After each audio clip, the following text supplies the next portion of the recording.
Good morning मित्रों, मेरे विद्यार्थियों। आज हम इस वीडियो में बात करने वाले हैं बहुत ही इम्पोर्टेंट टॉपिक, जिसके बारे में हम लोग बात कर रहे हैं वह है पोषण। और पोषण के अंतर्गत हम पोषण के बारे में बात कर चुके हैं इसके पिछले वीडियो में। इसके बाद हम पोषण में अब पाचन क्रिया के अंतर्गत चल रहे हैं। तो पाचन क्रिया के अंतर्गत हम जो बात कर रहे हैं उसमें हम आप लोगों को पाचन में जीव को कोशिका के आधार पर बात करके हमने पाचन की क्रिया को आपको समझा दिया है। अब आइए हम लोग पाचन क्रिया में, चूँकि क्लास 10 के बायोलॉजी में पाचन क्रिया का विशेष रूप से मनुष्य के पाचन क्रिया पर फोकस किया गया है, इसलिए हम आपको मनुष्य की पाचन क्रिया पर फोकस कर रहे हैं।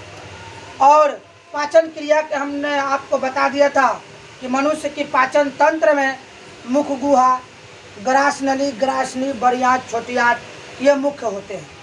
अब हम इनके बारे में एक एक करके बात करेंगे। तो हम बात किए हैं पाचन तंत्र का। पाचन तंत्र, और पाचन तंत्र का जब हम बात कर रहे हैं तो इस पाचन तंत्र में सबसे पहला, इस तंत्र का जो सबसे पहला हमारा बात होता है वह होता है मुख गुहा। मुख गुहा इट मीन्स पूर्ण रूप से आप समझ लीजिए मुंह। जो हमारा मुंह है, जिससे हम अपने भोजन को ग्रहण करने का सबसे पहला स्टेप होता है, सबसे पहला जो हमारा चरण है वह मुंह होता है। और पाचन क्रिया यहीं से शुरू होता है। अगर कोई ये कह दे कि पाचन क्रिया यहाँ से कैसे शुरू होता है, तो मैं आपको इस वीडियो में बताऊंगा कि पाचन क्रिया मुख गुहा से कैसे शुरू होता है। किसी किसी के मन में ये भ्रम होता है कि मुंह से तो केवल हम भोजन को चबाते हैं, तो पाचन कैसे होता है? पाचन तो पेट के अंदर होता है। नहीं, पाचन की क्रिया जो आरंभ होती है वह होती है आपको मुख गुहा से। कैसे? आइए सबसे पहले हम मुख गुहा यानी जो हमारा मुंह है, उस मुंह में हम इस मुंह के पहले संरचना को जानेंगे। आप सब लोग इस चीज़ को जानते हैं कि जो हमारा मुंह है उसके सबसे पहले बंद करने के लिए एक गेट लगाई गई है, जिस गेट को हम लोग ओठ कह सकते हैं। ओठ से ये हमारा मुंह बंद होता है और खुलता है। ये ऐच्छिक पेशियों पर निर्भर करती है। ऐच्छिक पेशियाँ जो हमारे शरीर में, बायोलॉजी में ऐच्छिक पेशियाँ आपको समझ में आता होगा कि ऐच्छिक पेशियों के द्वारा ही हमारे शरीर की जितनी इच्छाधारी अंग है वह इच्छा से हमारी खुलता, बंद होता और कार्य करता है। तो हमारा ओठ जो है इच्छाधारी हमारा अंग है, जो हम जब चाहते हैं तब वह खुलता है और जब चाहते हैं तब वह बंद रहता है। तो जब हम भोजन करना शुरू करते हैं तो सबसे पहले अपने भोजन को मुंह तक जब ले जाते हैं, तो मुंह तक ले जाने से पहले ही हमारा मुंह खुल जाता है और मुंह के अंदर हम भोजन को रख लेते हैं। उसके बाद चबाने का क्रिया करते हैं। मुंह में हमारे दो प्रमुख संरचना बनी हुई है, जिसके आधार पर, जिसके सहारे हमारा पाचन की क्रिया में सहायता प्रदान होती है। पाचन की क्रिया में सहायता प्रदान होती है।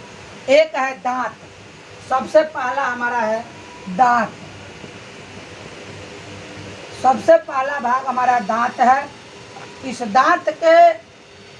इस दांत को हम दांत का प्रयोग भोजन को चबाने में करते हैं। भोजन को चबाने का मतलब होता है कि जो हम भोजन अपने मुंह में डालते हैं उसको बारीक अणुओं में, छोटे छोटे टुकड़ों में तोड़ देना है। तो दांत का काम है उसको कुतरना, चबाना। और दूसरी संरचना जो हमारा है वह है जीभ। जीभ है जिसको हम लोग जुबान कह सकते हैं, कहीं कहीं जिह्वा लिखता है। तो जुबान है या जीभ है या जिह्वा है। तो इस जीभ के का कार्य है?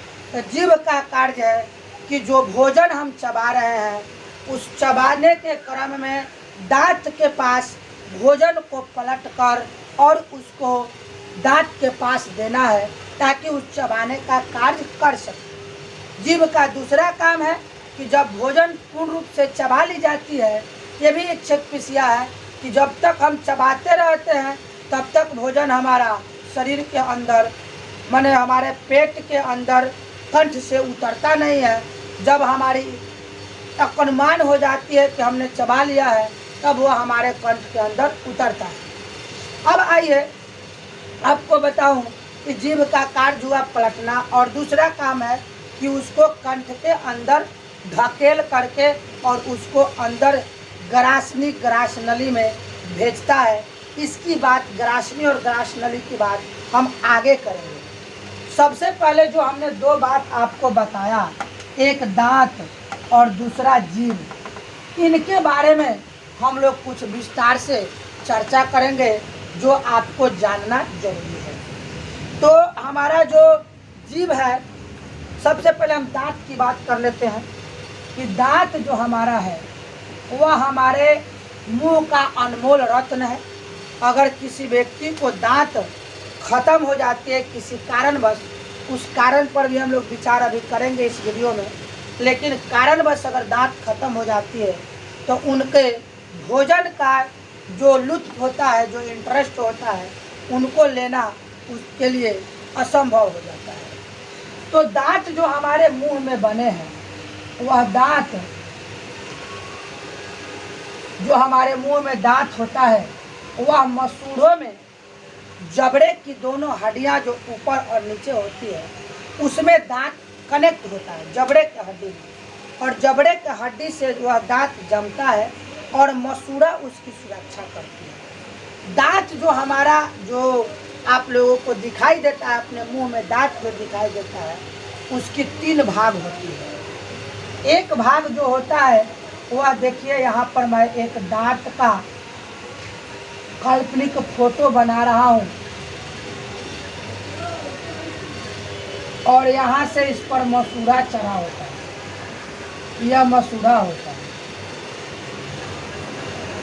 तो दांत जो हमारा ये थोड़ा इसको हमने धारदार बना दिया इसलिए कि दांत ये हमारा और सीधा आकार का भी नहीं होता है, कुछ दबा उभरा भी होता है। तो इस दांत का जो सबसे ऊपर का भाग होता है इसका नाम है शीर्ष, या हम इसको सिर भी कह सकते हैं।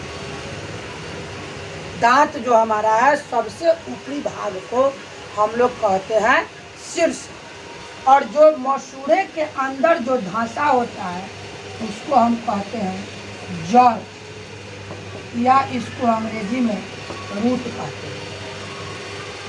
जो मसूड़ा के अंदर धंसा हुआ है, जो हमें दिखाई नहीं देता है, उसको हम कहते हैं जड़।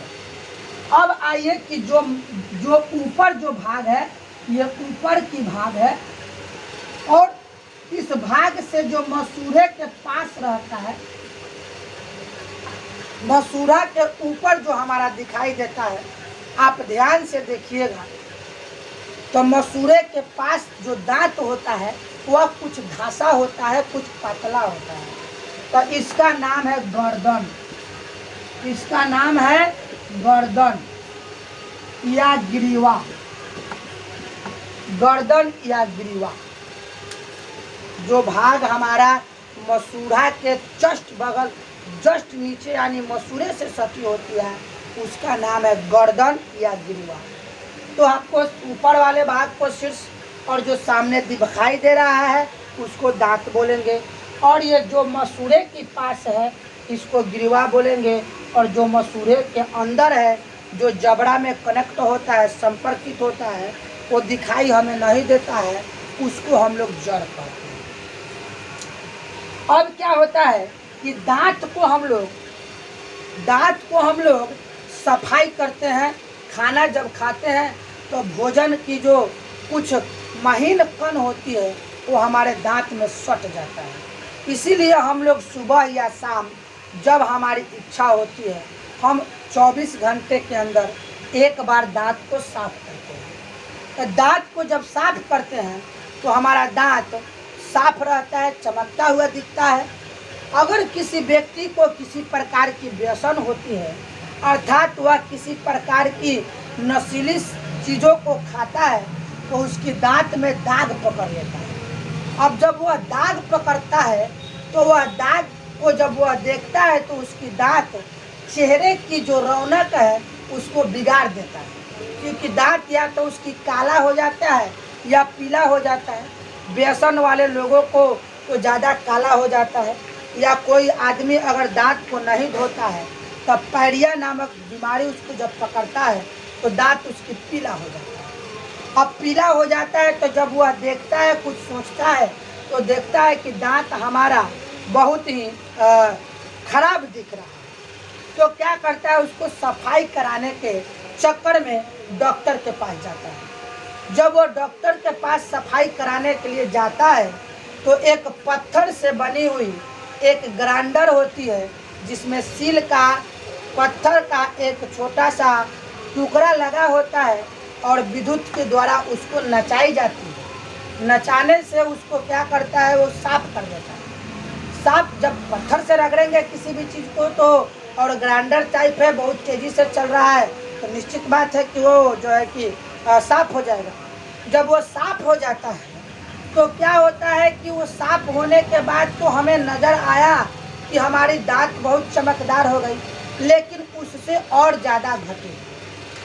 कैसे घटी हो गया कि हमारे दांत जो आपको चमचमाता हुआ, ये दांत जो आपको चमचमाता हुआ नज़र आता है, इस दांत पर एक प्राकृतिक रूप से एक चमकीला परत चढ़ाई होती है, जिस परत का नाम है इनामेल। उस परत का नाम है इनामेल। इनामेल है, इनामेल की परत उस पर चढ़ी होती है, इस कारण हमारा दांत जो है चमचमाता हुआ नजर आता है। अब चमचमाता हुआ नजर आता है, लेकिन जैसे हम दांत को सफाई कराने के चक्कर में लग जाते हैं तो यह इनामेल जो परत है, जब वह पत्थर की ग्राइंडर से आपके दांत को रगड़ेगा तो आपका इनामेल जो है वो ख़त्म हो जाता है। इनामेल वाली जो परत होती है वह ख़त्म हो जाती है, और ख़त्म हो जाने के बाद फिर कुछ ही दिनों में आपके दांत पर फिर गंदगी बढ़ जाती है। फिर साफ कराते हैं, धीरे धीरे आपकी दांत काफ़ी कमज़ोर हो जाता है, क्योंकि इनामेल केवल चमक का ही काम नहीं करता, बल्कि वह बाहरी आघातों से हमारे दांत को बचाता है। आघात मतलब चोट नहीं, मतलब कि जो हम भोजन करते हैं उससे जो माने भोजन की जो कण होते हैं, सटते हैं, बैक्टीरिया से भी वह सुरक्षा कुछ हद तक करता है। लेकिन जब आप दांत को साफ करना ही बंद कर देंगे तो धीरे धीरे इनामेल खत्म हो जाएगी और बैक्टीरिया आपके दांतों को क्षतिग्रस्त कर देगा। इस जो दांतों को जब क्षतिग्रस्त करता है तो इस टॉपिक का, इस बात का नाम है दंत अस्थिक्षय। इसका नाम है दंत अस्थिक्षय। दंत अस्थिक्षय, दांत जो हमारा किसी कारणवश दांत हमारी सड़ने लगता है या दांत टूट कर गिरने लगता है तो उसको कहा जाता है दंत अस्थिक्षय। अब आइए थोड़ा हम दंत अस्थिक्षय पर बात करेंगे कि दंत अस्थिक्षय का मतलब क्या हुआ। जैसे हम भोजन किए, मिठाई खाए, अधिक मीठे चीज़ से ज़्यादा इस पर प्रभाव पड़ता है। हमने भोजन किया, हमारे दांत में जो चबाने वाला जो जहाँ भाग होता है वहाँ गड्ढा बना होता है, जिससे हमारी दांत को भोजन को कुतरने में सहायता मिलती है। अब आइए कि जब दांत में फंस जाता है, दांत में कुछ न भोजन की अणु रह जाता है और वह 2 घंटा 4 घंटा 10 घंटा तक रहता है, फिर हम दोबारा भोजन करते हैं तो उससे निकलता है, फिर दोबारा भोजन की कण उसमें रह जाता है, तो क्या होता है कि वह धीरे धीरे उसमें बैक्टीरिया पैदा होती है और वह उसी गड्ढा में अपना घर बना लेता है, और घर बनाकर धीरे धीरे दांत को वह खाने लगता है और दांत को क्षतिग्रस्त करने लगता है, और क्षतिग्रस्त करके उसको दांत के 2 दांतों के बीच या किसी दांत के जहाँ गड्ढे होते हैं वहाँ से क्षतिग्रस्त करते करते करते गड्ढा टाइप का दांत में गड्ढा हो जाता है, जिसको खोडला के नाम से जानते हैं हम लोग अपने देहात भाषा में कि खोडला हो गया है। वह दंत क्षय कहलाता है और वह जो गड्ढा होता है बढ़ता जाता है। जैसे ही बढ़ करके वह दांत के अंदर प्रवेश करता है। अब यहाँ पर आपको रोकेंगे और रोक कर थोड़ा दूसरी तरफ ले चलेंगे। दांत जो हमारी दांत को जब आप छू कर देखेंगे तो दांत मोटा सा होता है। ऐसा नहीं होता है कि दांत एक पतली चादर की तरह होती है और वह हमारे दांत को हमारे भोजन को कुतरती है। दांत मोटाई होता है, मोटा होता है। तो जो बाहर जो हड्डी का आवरण आपको नजर आता है उसको हम लोग दांत कहते हैं, और भीतर खोखला टाइप का होता है। दांत भीतर से खोखला टाइप का होता है, लेकिन उस खोखले भाग में कुछ पदार्थ जो है कि हमारे रक्त टाइप करके रक्त से बना हुआ एक पदार्थ भरा होता है, जिस पदार्थ का नाम हमारा है मज्जा गुहा। मज्जा गुहा उसको हम लोग कहते हैं मज्जा गुहा। जो दांत के अंदर जो पदार्थ भरा है, चिपचिपा पदार्थ जो भरा है, उसका नाम है मज्जा गुहा। तो मज्जा गुहा जो उसमें भरा रहता है, तो चूंकि ऊपर से तो हड्डी रहता है, आते हैं यहाँ पर ऊपर से हड्डी रहता है, और हड्डी को जब वह क्षतिग्रस्त करके धीरे धीरे उसको क्षतिग्रस्त करता जाता है तो वह पहुँच जाता है मज्जा गुहा में। जैसे ही मज्जा गुहा में पहुँचता है बैक्टीरिया, तो हमें अब दांत में दर्द महसूस होता है। तो फिर हम डॉक्टर की सलाह में जाते हैं, फिर जैसा वो कहता है वैसा करते हैं। लेकिन अब हम उस तरफ नहीं जाएंगे, चिकित्सा की तरफ नहीं जाएंगे। हम लोग का अपना एक टॉपिक है कि हम लोग मुख गुहा में गए तो ये दंत अस्थिक्षय हो गई। दंत अस्थिक्षय यानी दंत माने दांत, अस्थि माने हड्डी, अस्थिक्षय मतलब हड्डियों का क्षय, यानी हड्डी वहाँ से हमारा दांत क्षय हो रहा है, बर्बाद है। अब दंत अस्थिक्षय सामान्य बच्चों में, छोटे बच्चों में दंत अस्थिक्षय ज़्यादा होती है, तो खैर उनकी 5 साल 7 साल की उम्र में दांत टूट कर फिर जम जाता है। लेकिन उसके बाद जब जमेगा तो उसके बाद अस्थिक्षय अगर हो जाती है, आपके दांत क्या कहते हैं, उसमें अगर किसी प्रकार की कमी बेसी होती है तो वह फिर से दोबारा आपको पूर्ति नहीं होगा। अब इन दांत की बात हो गई। दांत में हमने बात किया शीर्ष गिरवा दांत की आकार की बात किया, दांत के अंदर भरे जाने वाले मज्जा गुहा की बात किया, दांत पे पाए जाने वाले इनामेल की बात किया। अब दांत हमारे मुंह में जो दांत होता है वह दांत के प्रकार होता है। सभी दांत एक प्रकार का नहीं होता है। हमारे मुंह में वयस्क मनुष्य के मुंह में, हमारे मुंह में, आपके मुंह में, वयस्क मनुष्य के मुंह में 32 दांत होता है, और 32 दांत अनेक प्रकार की होती हैं। सबकी अलग अलग प्रकार बना हुआ है। 32 दांत का अलग अलग प्रकार बना हुआ है। तो दांत हमारी जो होती है वह 4 प्रकार की होती है। हमारे मुंह में, एक वयस्क मनुष्य के मुंह में जो दांत होता है वह 4 प्रकार की होती है, और चारों का अलग अलग कार्य है, जिसको हम आपको नाम लिख करके और उस पर हम चर्चा कर रहे हैं। दांत का पहला जो हमारा प्रकार है, उस प्रकार का नाम है कर्तनक। इसको हम कर्तन भी कह सकते हैं।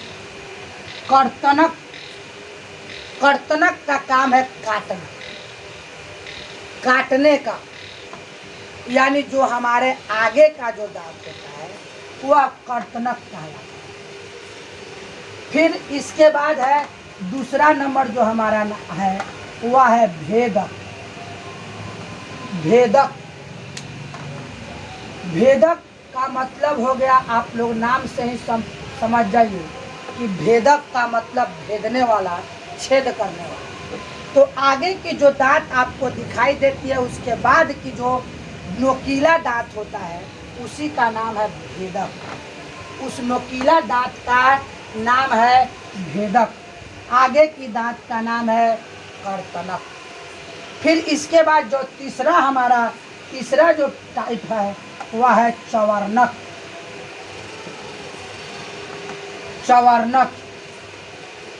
चवर्णक नाम है। चवर्णक मतलब चौ माने चबाने वाला, चवर्णक जिससे हम लोग चबाते हैं, जिसको हम लोग चह कहते हैं। फिर चौथा है अग्र चवर्णक। अग्र चवर्णक ये चवर्णक और अग्र चवर्णक दोनों हमारे चबाने वाले दांत है, चह जिसको कहा जाता है। तो 4 प्रकार की दांतें होती हैं। हमारे मुंह में 2 जबड़े हैं, दोनों जबड़ों में मिलाकर 32 दांत होती है। 16 मान लीजिए, तो 16 तक एक प्रकार की 4 दांतें होती है हमारे एक जबड़े में, और एक दोनों जबड़े में मिलाकर एक प्रकार की 8 दांतें होती है, जिसे 8 चौका 8 में 4 से हम लोग गुना करेंगे तो हमको 32 दांत मिल जाएंगे। तो दांत की प्रकार भी है। अब मुख गुहा में जो दूसरा हमारा बात है, वह दूसरा बात हमारा है जबान, जिसको हम लोग जीभ कहते हैं। हमारा जीभ है। जीभ के बारे में भी हम कुछ आप लोगों से बात करेंगे जो आपके सिलेबस के अंतर्गत आता है। जब जीभ का काम भोजन के टुकड़े करने के लिए पलटना और उसको ढकेल कर ग्रास नली में भेजना, 1-2 काम हो गई। ये आपका काम हो गया भौतिक में। दूसरा नंबर काम है, तीसरा जो सबसे महत्वपूर्ण है। आप जानते हैं कि जीभ जो हमारा मुंह में है वह हमारे शरीर का एक ज्ञान इंद्रिया है। वह हमारी ज्ञान इंद्रिया है, सेंस ऑर्गन। ज्ञान इंद्रिया का हिंदी होती है सेंस ऑर्गन। तो वो हमारा सेंस ऑर्गन है, और उस सेंस ऑर्गन से हम, सेंस ऑर्गन का मतलब ये होता है कि जिस पार्ट से हमें कुछ महसूस हो जाए। तो जीभ से हमें सेंस ऑर्गन है, उससे हमें पता चलता है कि किसी चीज़ का स्वाद क्या है। तो हम जबान से हम किसी चीज़ का स्वाद भी ग्रहण करते हैं। उस स्वाद ग्रहण करने में ये होता है कि आपको आपके जीभ के जब ध्यान से अपने जीभ पर देखेंगे तो छोटे छोटे दाने मौजूद होते हैं, और वह उस दाने का नाम है स्वाद कलिका। जो स्वाद कलिका, उस दाना का नाम है स्वाद कलिका, और उस स्वाद कलिका के माध्यम से ही हम लोग स्वाद अपना लेते हैं। जो स्वाद कलिका हमारा होता है उसी के माध्यम से हम स्वाद उधर ग्रहण करते हैं। अब स्वाद कलिका जो हमारा होता है उसमें हम स्वाद उससे ग्रहण करते हैं। कभी कभी क्या होता है हमारे पेट में या हमारे क्या कहते हैं शरीर में कुछ कारणवश वो स्वाद कलिकाएं जो होती है हमारे जीभ में, उनकी आकार छोटा से बड़ा हो जाता है। देहात भाषा में हम कहते हैं हमारा मुंह फर गया। तो जब वह फरना जो शब्द होता है, तो फरने का मतलब ये होता है, देहात भाषा, ये कोई किताबी भाषा नहीं है, ये आपकी अपनी बोलचाल की भाषा होती है। तो उसमें क्या होता है, स्वाद कलिकाएं कुछ बड़ी हो जाती है। अब जब हम किसी चीज़ को खाते हैं तो उसकी स्वाद बहुत ज़्यादा हमें महसूस होता है। तो जब महसूस ज़्यादा होता है तो हमें उसे जब हम फिर इलाज करते हैं तो धीरे धीरे कम हो जाता है, फिर हमारा सामान्य होता है। तो स्वाद कलिका होती है, उस स्वाद कलिका को उसे कहा जाता है। अब आइए हम लोग इस वीडियो में केवल मुख गुहा के बारे में सभी बातों को हम लोग बात किए। ब्रीफ में आपको समझा दूं कि हमने दांत के बारे में बात किया, जीभ के बारे में बात किया, चबाने की सब चीज़ के बारे में हमने बात किया। इसी प्रकार हमारा अगला जो आने वाला जो पाचन तंत्र के अंदर जो दूसरा, अब एक बात हमने बीच में बोल दिया था कि पाचन मुख गुहा से कैसे शुरू होती है। तो इसके बारे में आप समझिए कि पाचन मुख गुहा से शुरू होने का मतलब ये होता है कि आपका पाचन मुख गुहा से शुरू होता है, यानी हमारे कंठ द्वार पर दो जोड़ी लार ग्रंथियाँ पाई जाती है, और वह लार ग्रंथि हमारा लार ग्रंथि जो होता है वह हमारा उससे लार निकलता है और भोजन में मिलता है। और लार एक प्रकार की एंजाइम होती है जिससे हमारा भोजन में मिलता है। और उस लार का दो काम है, एक तो भोजन को पचाना काम है और दूसरा काम है कि वह भोजन को चिकना बना देता है ताकि कंठ में उतरने के लायक हो जाता है। तो मित्रों, मेरे विद्यार्थियों, आज आपको इस वीडियो में हमने मुख गुहा के बारे में संपूर्ण चर्चा कर दिया। फिर अगले वीडियो में आप लोगों को इसके अगले पार्ट को हम चर्चा करेंगे। तब तक के लिए धन्यवाद।